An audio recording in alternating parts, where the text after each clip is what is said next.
So I'm going to do a disembodied hands video. I was browsing around on Amazon about a week ago for a 24 volt kettle, and came across this interesting thing. I thought I quite fancy having one of those to have a look at. So what it is a 12 and 24 and 240 volt heated lunchbox. Comes in a reflective heated case to put it in to keep the heat in that it's warming itself up with. Put that to one side for now. A fetching shade of green. And at the top of it you get there's a little compartment with a knife and a fork in there. No spoon, but a knife and fork. Keeps it neat and tidy. That's a steam relief valve. I've been playing with it before. As any steam builds up inside, it just pops up, purrs slightly, and just lets any steam, so it doesn't build up any pressure like a pressure cooker. Carrying handle on the top here. On this end here are the connections. So that's where you can plug in the 240 volt main side and the DC 12 or 24 volt input there. Lid's very well attached actually. I'm going to turn it over in a minute with some water in it and see if it leaks. There's a gasket seal around the perimeter there to keep the heat and moisture and stuff in. Inside, I don't know why this is in here, but I think it's it's got an embossed apple, so that must be for your fruit, but I don't think you'd leave your fruit in there and heat it up. There's a 240 volt figure 8 mains lead in there, you find absolutely anywhere, and the DC cigarette lighter socket for the 12 and 24 volts.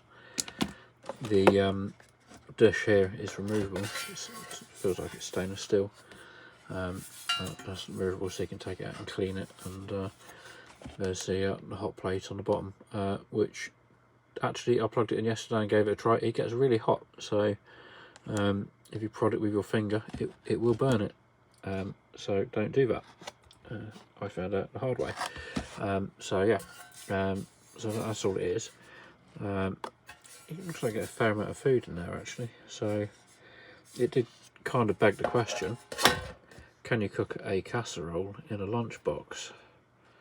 So that thought had immediately occurred to me when I saw this on Amazon, so I thought I might have to try that. So that led on to what have I got to actually make sure this is going to be safe to eat, and to test it and find out whether it gets hot enough to actually cook some stuff. So that led on to this purchase, a dual channel thermocouple thermometer. So not a particularly expensive one, but it's probably accurate enough for trying. So what I'm going to do first of all is I'm going to fill this pot about half to 3/4 of the way up with water. I'm going to stick one of these temperature sensors in, and I'm going to close it up as best I can with this wire going through the seal, and then I'm going to switch it on for a bit and see what temperature it gets up to. This is supposed to give out about 80 watts of heat, which should be enough to get hot enough to cook stuff through. When I read some reviews, it says about long haul lorry drivers and truckers using these to actually cook meals in. So I want to see if I can do this immediately now on, or next day or so, on 240 volts, and then I'll and the other purchase to make this kind of possible was a bench power supply as well, which I bought for another project as well, but I want to run it on 13.8 volts as if it was in a car, or 14.4 volts because if you're driving, and whatever the nominal equivalent of what would be 24 volts, so was it probably 28-ish, and see how well it works, if the cooking time and everything is comparable, running it on DC.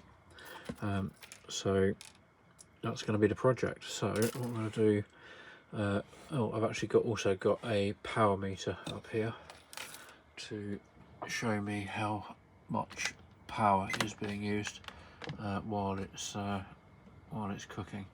So I think that's going to have to come out for now, and so I can plug it in and see if it is actually drawing 80 watts.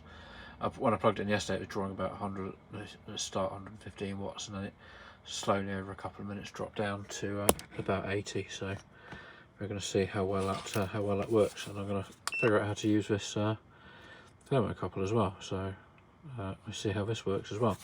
So right, so I've got a flask here with about, well, it's literally fresh tap water, so I just put it in this to carry it out to the workshop. So pop about half of it in. I'll figure out how much roughly this is later. So I reckon that's probably about halfway now, or thereabouts. And the thermo sensor is in there. I don't really want it at the bottom, getting the temperature of the plate rather than the liquid. But I'll let it get on to temperature, and then we'll see roughly what that temperature is. So let's pop this on and try not to tip the rest of the water out over the desk. That would be good. So let's pop that on. Let's probably get that wire away from where the latch is. Here, mains into the meter.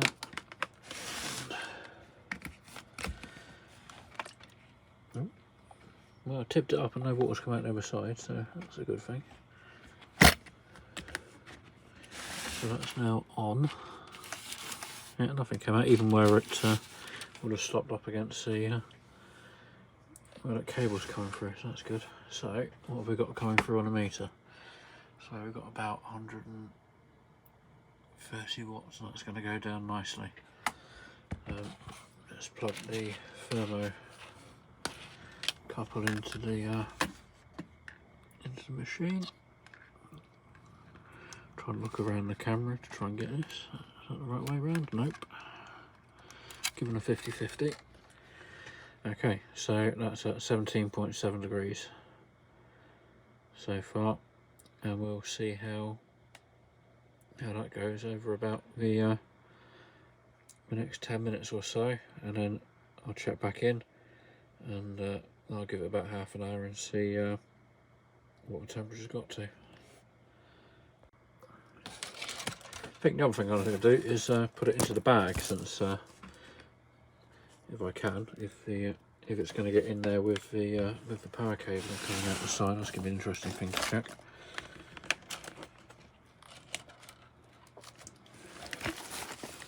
Sloppy slop. And that cable around. So it does actually go in the bag. I don't know if you're supposed to use it or not. Maybe I should have read the instructions, but hey, I'll find out the hard way. Right, okay, it's only been a couple of minutes. It's still up to only up to 18.6, 18.7 now, so let's give it 10 minutes and see how it goes. Okay, after 10 minutes, it's at 31.7 degrees and using about 96 watts of power from the mains. I decided to attach the temperature monitor up on the board using the magic of Velcro, because it doesn't come with a kickstand, so I wanted somewhere where I could just easily glance up and see what it was at. So 10 minutes, we're at about 32 degrees. I'll check back in another 10 minutes and see what we get up to. So it's been on now for about another 15 minutes, and we're up to 66.2 degrees and about 88, 89 watts, and it seems to be stable at about 88, 89 watts for the moment. So yeah, temperature's starting to get up to something that's approaching a reasonable cooking temperature, and the just put my hand on the top, it feels slightly warm now to the touch. So let's see how much more the temperature goes up.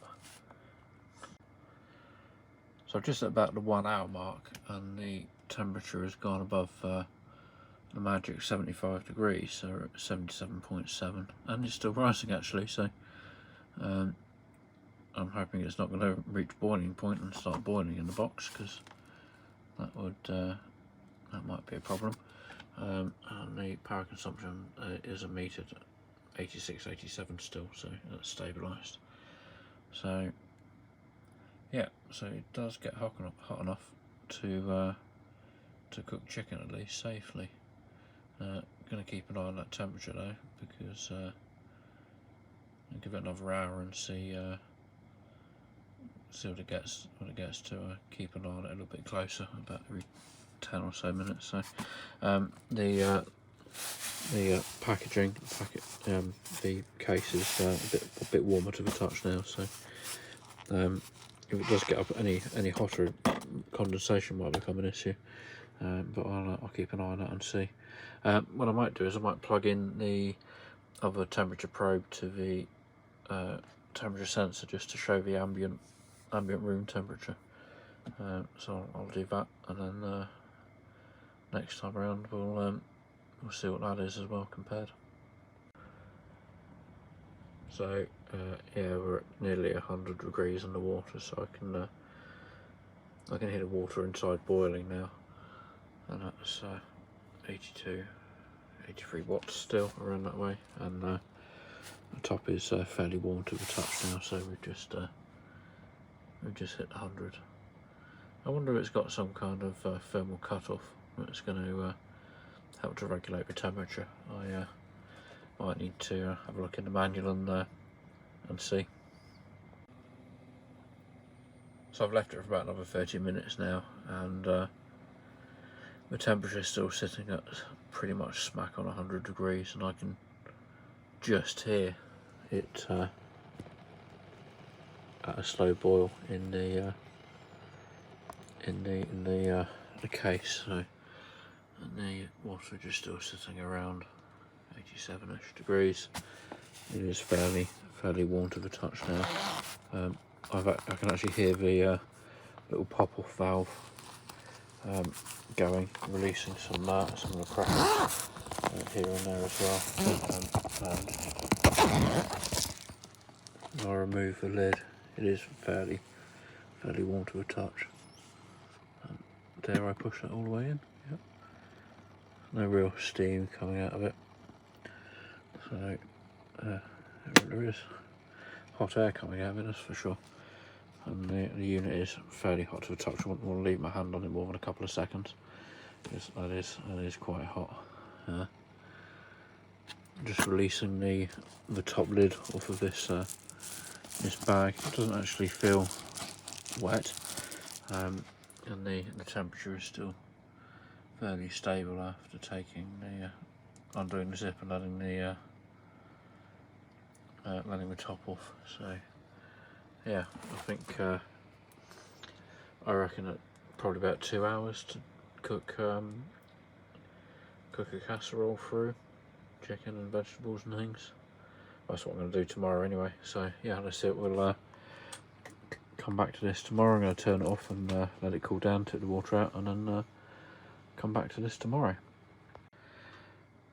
In fact, having just turned this off, what I'm going to do is leave it all sealed up, and I'm going to give it half an hour, and I'm going to see what the temperature goes down to after giving it 30 minutes, and then see what it's dropped to. I might give it another 30 minutes after that. So I'll just keep a little bit of an eye on it and see how quickly it cools down.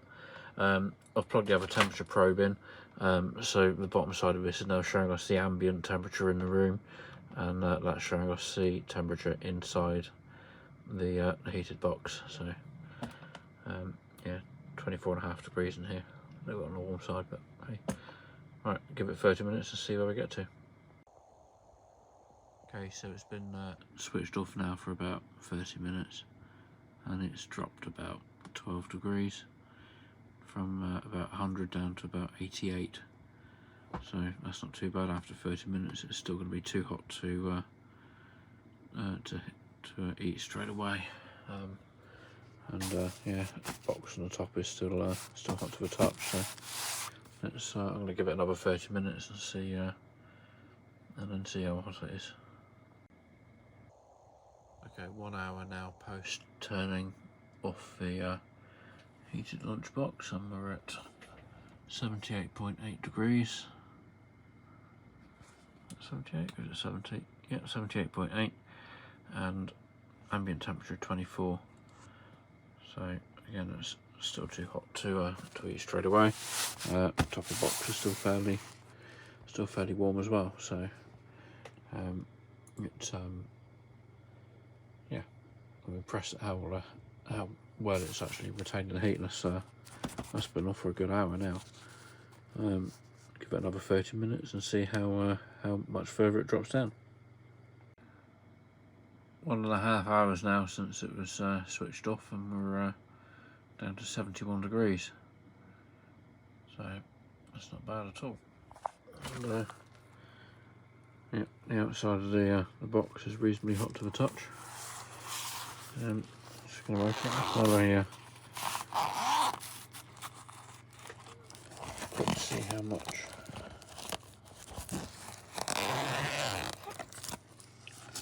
It's not particularly wet at all. No, fingers in the way of the camera. No real condensation and things.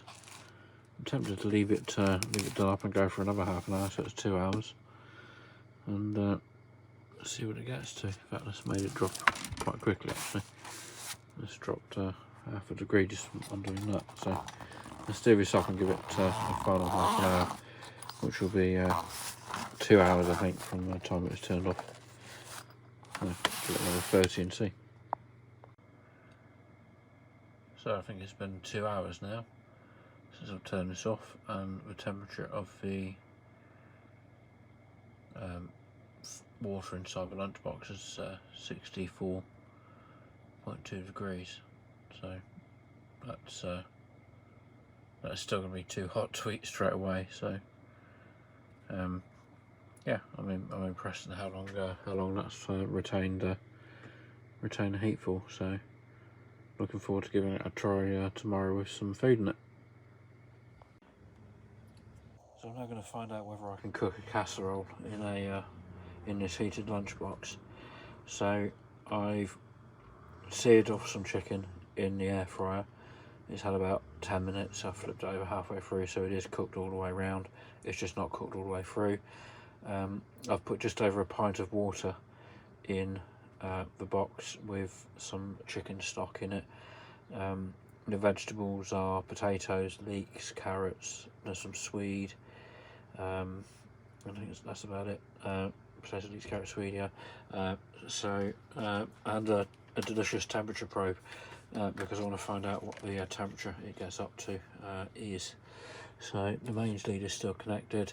I'm just going to pop the lid on and down.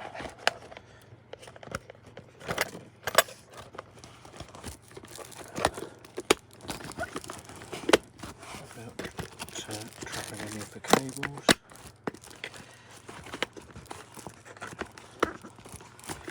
So the lid is now on and down. I'll just do this up. Still sealed. And we look at the temperature. It's about 50 degrees, and I'll just plug the power into it and hit the start button. And I reckon it's going to want 4 or 5 hours. So it's, what time is it now? 2 o'clock. So by the time I'm ready to eat at about 6, half 6, 7 o'clock, it should be done. And I'm just going to keep an eye on it throughout the afternoon, and let's see what we get to.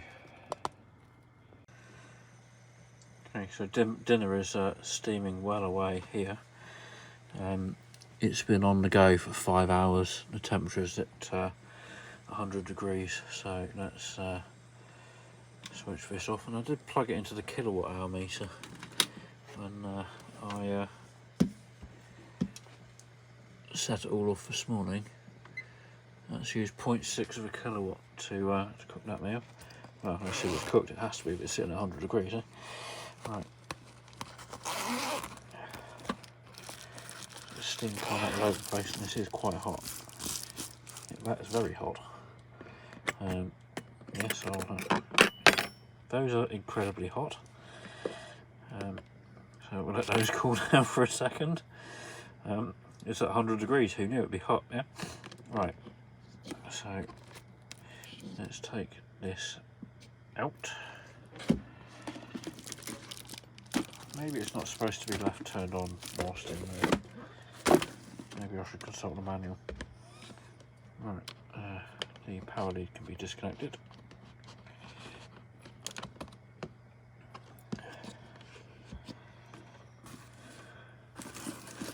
Let's pop the lid off.